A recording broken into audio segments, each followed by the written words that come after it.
मेराज की रात जब नबी पाक से रब करीम ने कहा कि बोलो महबूब क्या चाहिए,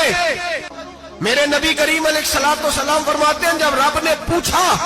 कि अभी कुछ मांग ले, ना हसन की बात, ना हुसैन की बात, ना फातिमा की बात, ना अली की बात, ना अबू बकर, ना उमर, ना उस्मान, ना तलहा बिलाल, नबी पाक ने कहा अल्लाह तू मेरे साथ गुनाहगारों की बात कर, ऐ अल्लाह तू गुनाहगारों की बात कर, ये भूल जाएंगे, भटक जाएंगे, ऐ अल्लाह गलतियां करेंगे, तू क्या करेगा। तो रब करीम ने कहा महबूब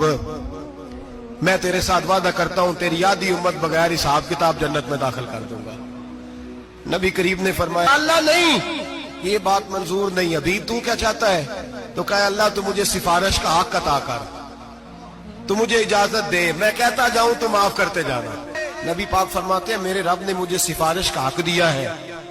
मैं कयामत में सिफारिश करता जाऊंगा, अल्लाह मेरी उम्मत को जन्नत अता करता।